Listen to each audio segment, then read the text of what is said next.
Hello, and welcome to the Book Club Review, the podcast about book clubs and the books that get you talking. We might share a common language with our American friends, but the books we read can be very different. One woman is trying to bridge that literary gap with BritLit, a fortnightly podcast about the British book world.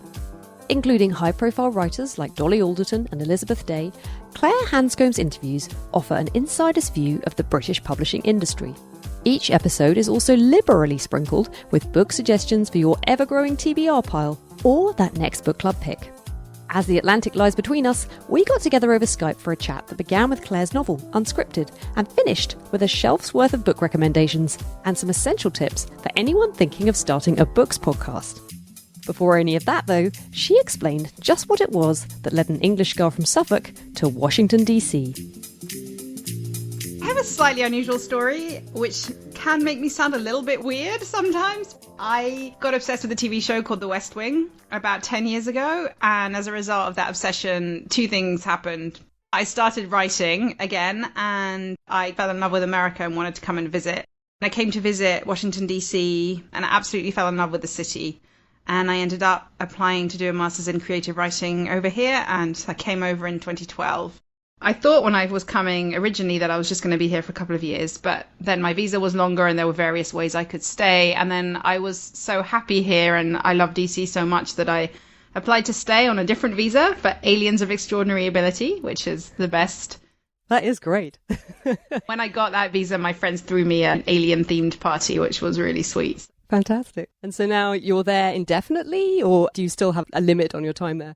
That original visa was for 3 years. I renewed it again for another 3 years. So I have a couple of years left to run on that, but who knows? And your interest in the West Wing, it wasn't just fandom, was it? You translated this into actual work.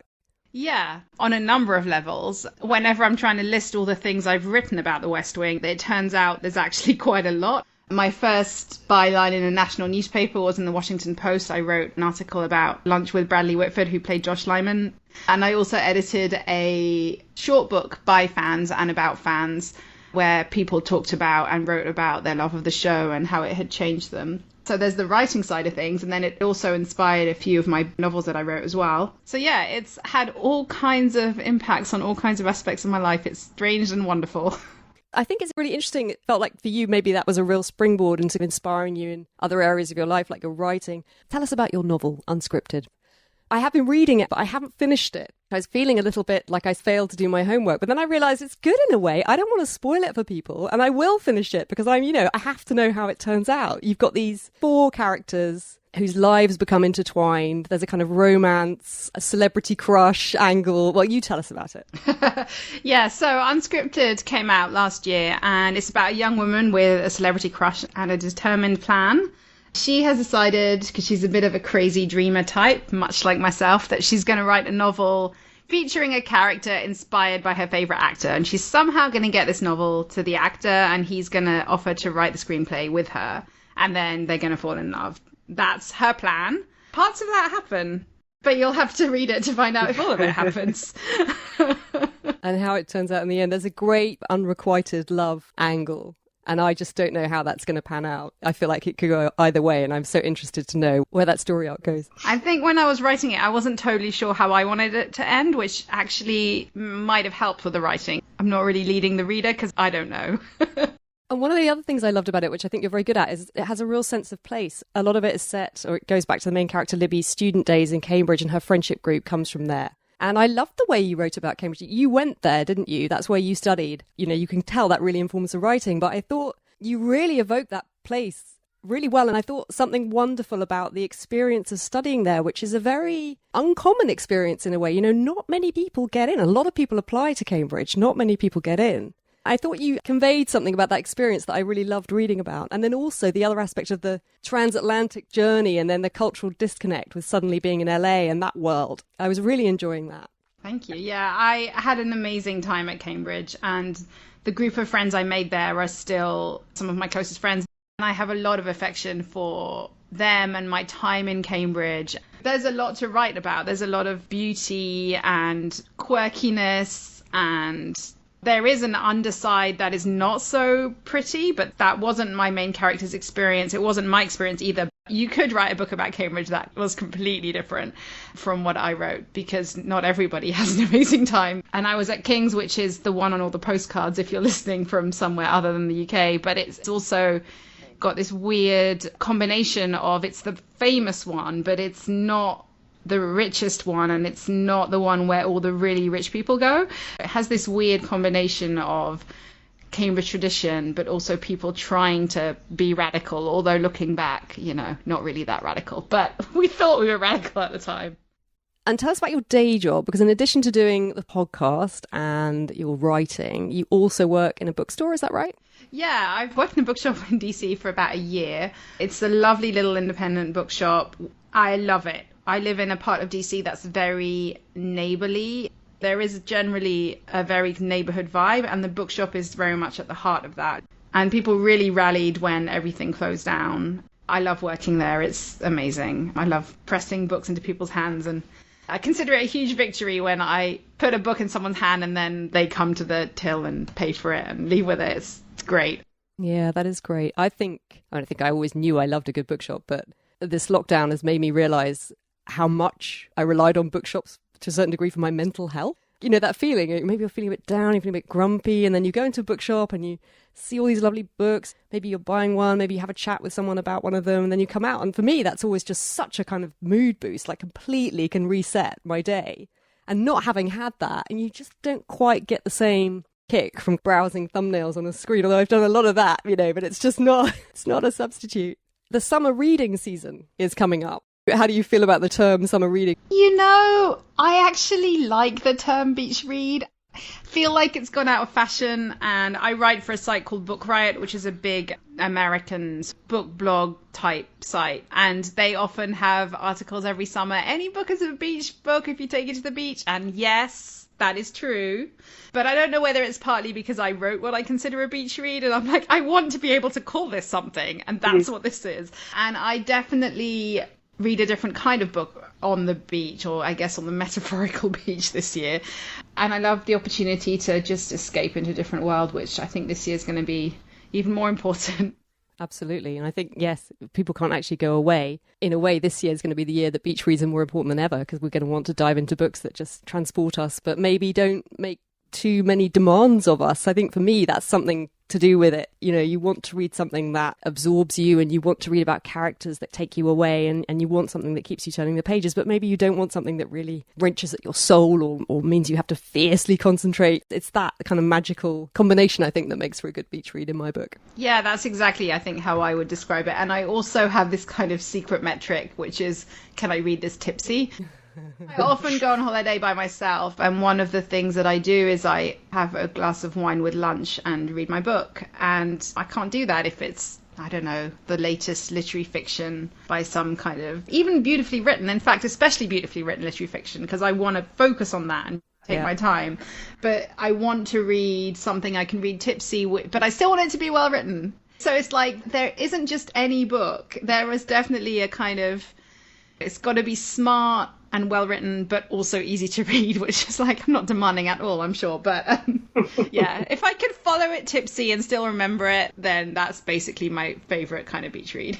Okay, well, I hope we're going to come on to some recommendations in a bit, but I wanted to talk some more about your podcast. You're also having to read a lot for that, aren't you? It comes out every other week and you're interviewing someone. I imagine you're reading the book that you're talking to them about. So yeah, how do you manage your kind of work reading life? It's challenging sometimes. I don't always get around to reading the whole book. I really, really try. But sometimes it comes around so fast and I have other books I need to read. In an ideal world, I read a book, I love it, and then I contact the author and say I read your book and loved it. And when I first started the podcast, I was able to do that a lot because I had a bank of books I'd read and loved, like Elizabeth Day's The Party. But I don't want to read just British books. I want to read American books too. And working in a bookstore here means that I find out about American books coming out and I get excited about those books. I'm like, I can't read it. It's not British. But yeah, I have read Normal People, But it took me a long time because it's not British and it's not American. And I was like, I can't really justify this in my schedule. Yeah. And I was just like, I have to. It became such a juggernaut. Yeah, exactly. So yeah, it's a challenge. Are you in a book club? I am. I actually have been in the same book club for 6 years, I think. Since very shortly after I moved to DC, I met someone who invited me to her book club where there are boys. Rare as hen's teeth. And yeah, it turns out to be a group of friends who mostly know each other from law school, so they're all incredibly bright.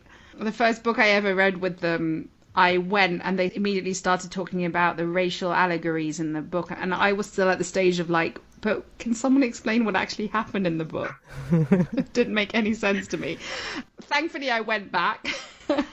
And it's usually new-ish hardback fiction of some kind. And we actually do talk about the book for probably about an hour.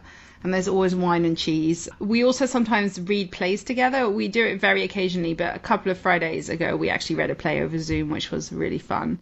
I love book clubs. I've been in them before where you don't really talk about the book, and that can be fun too if they're your friends, but it's great when you find a group of people who are really smart and want to talk about the book. That sounds great. I want to come along. Is there anything that stands out in your mind, things that you've done, that something that really sparked debate? We really, really hotly debated Never Let Me Go. I absolutely loved it, and then some people really didn't, and I just have this memory of everybody kind of yelling, but in a good way. That's Ishiguro, isn't it? Yeah, have you read it? I have read it, yeah, and seen the film. Have you seen the film? No, I haven't. I thought, actually, it was a very good adaptation, which is not usually the case. I think it's incredibly hard to translate a book to film. And actually, normal people, interestingly, I thought, again, wow, they did a really good job because they somehow managed to capture something of the atmosphere of the book. That's the hardest thing. And I thought the Ishiguro, they sort of did the same. There's something about almost like the flatness of it. The way that emotion, everything is sort of locked down and repressed. And even though these terrible things are happening, but it's never really spoken about, you don't really understand, it's that kind of creeping tension. Really good. I feel quite almost personally attacked when something that I've loved is criticised or dissected. Somehow it goes to the core of who I am, because if I love this book, then there's something about it that really speaks to me, like in, the depths of my soul. I sound so ridiculous. But yeah, and then another book that we debated hard was Little Fires Everywhere. And that's, I don't know how to pronounce her name, Celeste Ng? Her Twitter name is pronounced Ing. That's how I know. But actually, Everything I Never Told You, we also read as a book club and worked really well as a book club read. And I liked it slightly better. But I think Little Fires Everywhere, possibly a better book club read, because there's a few more, quote unquote issues. There's an issue of adoption and things like that, as well as the racial component that was in both books as well. You've come up with questions about Unscripted, your novel, for book clubs. And I saw on your website that you're very happy to go to a book club and actually be there in person, which I thought was quite brave. Have you done that? Have you had that experience? I did do it once in the depths of winter of last year. It was interesting because even the person who invited me, I didn't really know that well. I had coffee with once or something. And they hadn't all read the book. They definitely had not all loved the book. And I'm like, it's fine, I'm a reader. Not every book is for everyone. But yeah, it was a lot of fun. We did a lovely interview with a woman called Sanoba Kilodar and her book club, Wild Imagination, they're called. I was really interested to talk to her because she makes a point of trying to get an author to come every time. That's very much what they try and do. And I was just like, well, can you have the full and frank discussion with the author there? Like, I would think maybe it would be a bit inhibiting, but she was making the case for the benefits that you get out of it. It's true. People aren't going to sit around and let rip with the lovely author sitting right there, especially if they come all the way to your book club.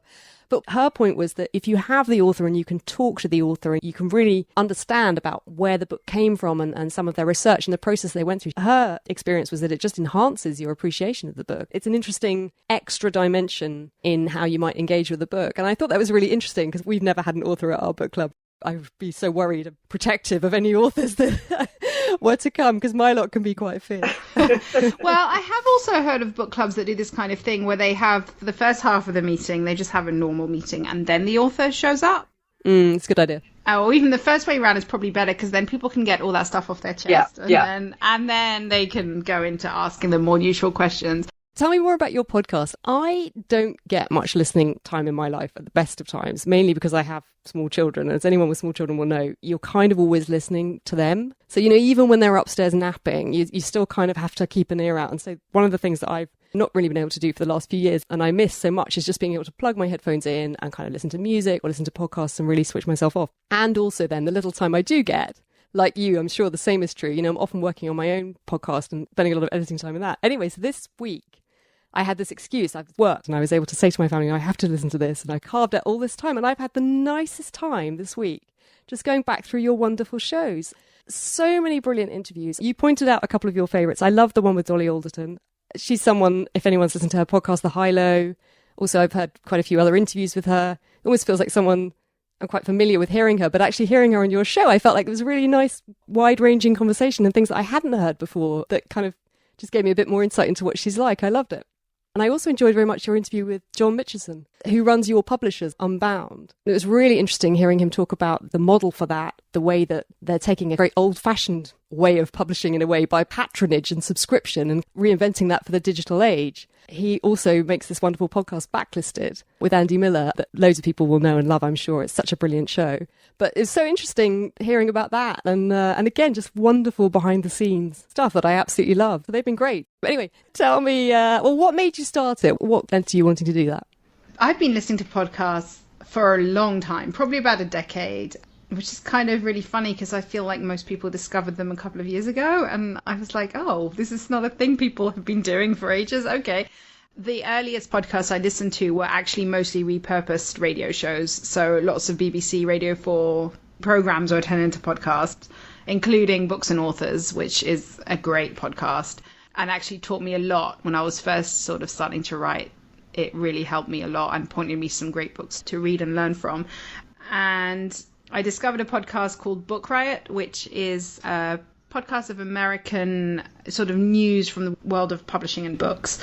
So kind of new books out and just everything and anything. When I discovered it, they already had quite a big backlist of episodes. So I listened to all of them, got really into their website and then started writing for them.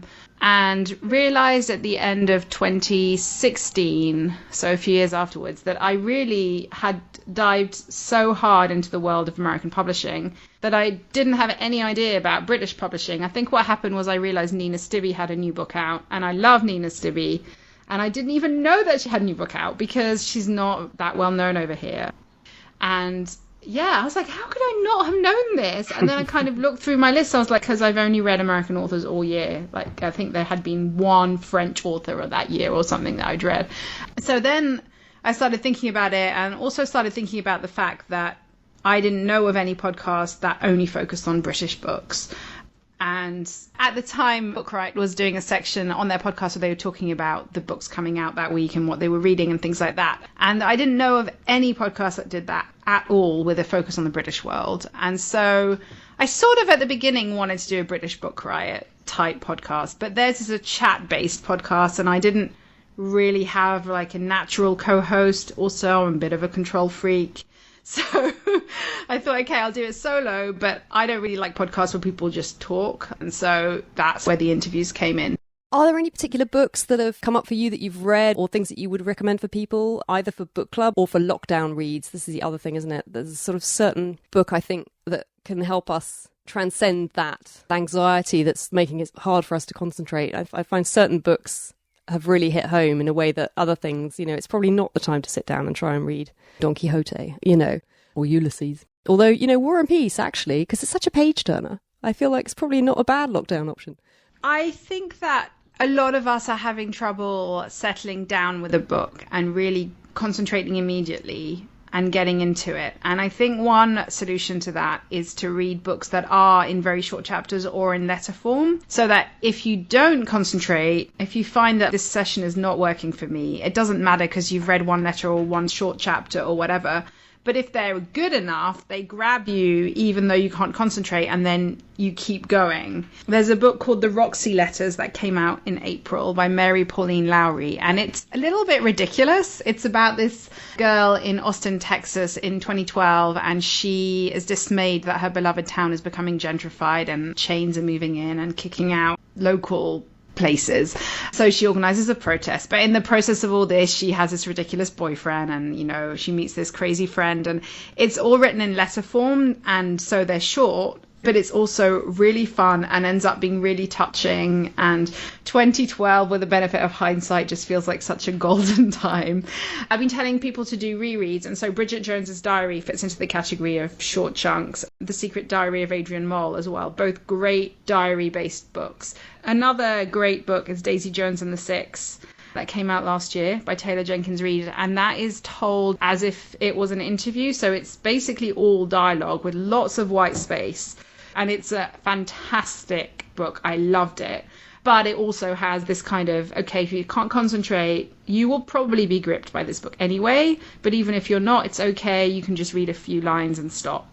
I read that over the summer and I loved it. I actually listened to the audio. It works really well because you hear it from the point of view of each of the different characters and they're all voiced differently. And that did work really well. I loved it. Yeah, I've heard the audiobook is great on that one. I'm finally on a roll of being able to read a lot and relatively fast for me, and I don't know how much of that is to do with the books and how much is to do with my mood or what. The first book that did this for me is a book called Rules for Being a Girl, and it's by Candice Bushnell and Katie Cotogno. I don't totally know how to pronounce her last name. It's a YA novel, but I didn't really realize that until the end. It's set in a high school, but I sort of feel like just because a book's about teenagers doesn't mean it's only for teenagers. This one was about a young woman in high school whose teacher kisses her one day and no one believes her when she tells people. And so it's like the fallout from that, basically. And it was so well written. It's a little bit didactic, which when I realized it was a YA novel, it made a bit more sense because she kind of discovers some books like Bad Feminist by Roxane Gay and things like that. And there's actually a book club in the book as part of the plot. I love YA novels anyway, but I think what I'm trying to say is it's not... I love the YA novels that are all a lot of angst about like a crush, but I realize that not all adults are into that. But this one has a bit of something extra and the writing is just beautiful. So highly recommend that. Definitely lots to discuss in a book club. And also definitely lots of ideas because of the book club plot in the book. That sounds great. Yeah, it was great. And then totally different after that, although also set in a high school, I read a book called What You Wish For by the author Catherine Center. And it's about a librarian in this kind of really happy school. She's never really belonged, but she's found somewhere in this school that she really does belong, and she loves her job and she loves her kids and stuff like that. And then the headmaster dies and a new guy comes to be headmaster. And he is an old crush of hers that she actually left her last job because she liked him so much and it was too painful. And now he's followed her to this new school. So she's really upset because she's like, oh, great, I'm going to have to leave this school too. Except it turns out that the reason she loved him was that he was this really happy, joyful person. And he's basically really changed and he's become this kind of grumpy, serious person. And he sets about changing this joyful school into something completely joyless. And so she's dismayed by that while also still being attracted to him. She also can't now leave because she wants to protect the school from all these changes. Again, it is beautifully written. The voice is just great. And it has some really great life lessons. Probably sounds a bit much, but it really has made me think about how I look at life. It's a lot about choosing joy in the middle of sadness. No, that sounds good for right now, though. Yeah, it's wonderful. It's just so well written. She's written 2 other books and I haven't read them, but if they're as good as this one, I definitely want to go back and read those. What's coming up next for you? What have you got in the pipeline?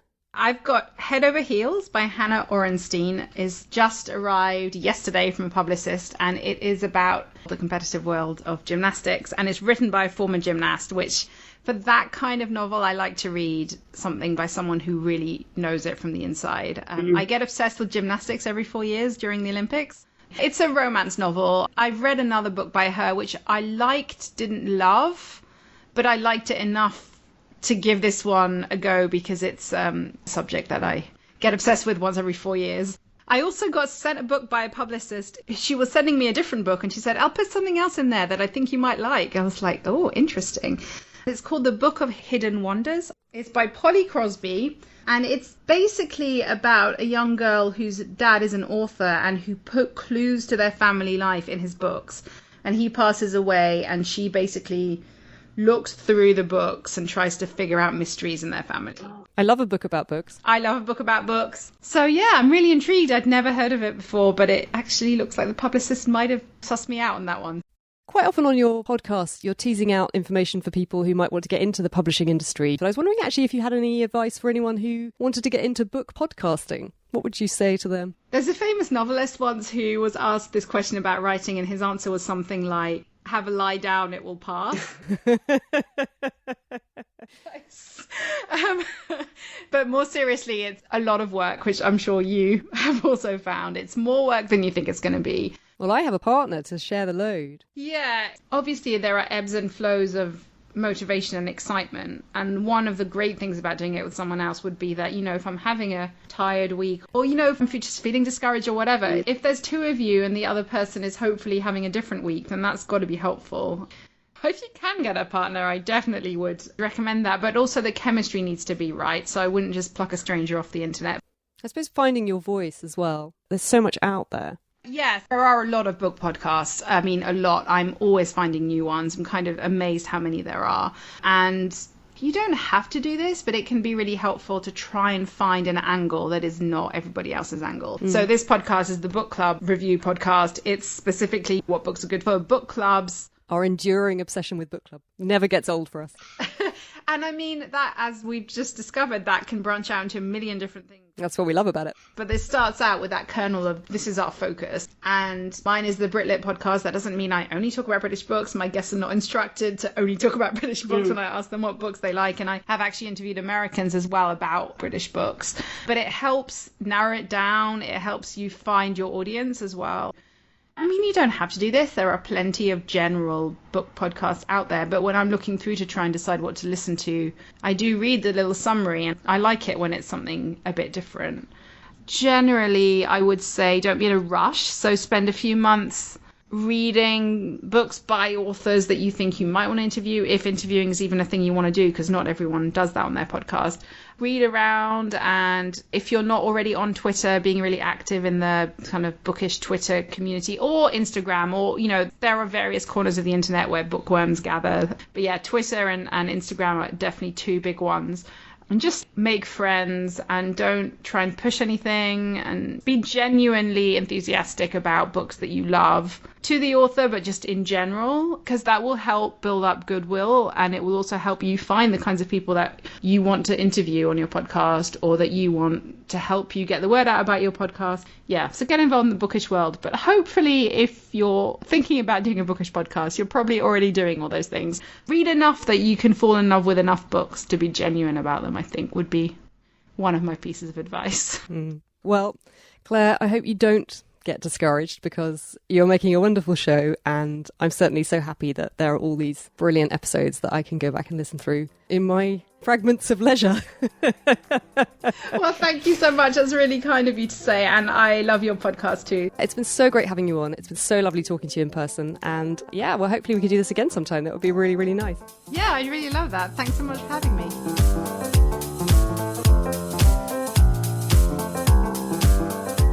That's all for this episode. Books mentioned were The Roxy Letters by Mary Pauline Lowry, Bridget Jones's Diary by Helen Fielding, The Secret Diary of Adrian Mole by Sue Townsend, Daisy Jones and the Six by Taylor Jenkins Reid, Rules for Being a Girl by Candice Bushnell and Katie Cotogno, What You Wish For by Catherine Center, Head Over Heels by Hannah Orenstein, and The Book of Hidden Wonders by Polly Crosby. You'll find all of those listed in our show notes. And for more details on Claire, her podcast, where to find her book, and to keep up with her on social media, check out her website britlitblog.com. I particularly recommend her Twitter feed, which is regularly updated with great links from the book world. You'll find her at BritLit Podcast. On our next book club show, we're doing a book club special to tie in with National Reading Group Day. We'll be talking to Anna Bailey-Karras of Books on the Go podcast about Christy Lefteri's international bestseller, The Beekeeper of Aleppo. Also coming up, we have a minisode on Laura's Book Club's approach to Corona lockdown. They've been working their way through That Glimpse of Truth, the 100 finest short stories ever written by David Miller. We find out how they've been getting on, and also come up with a few of our other favourite lockdown reads.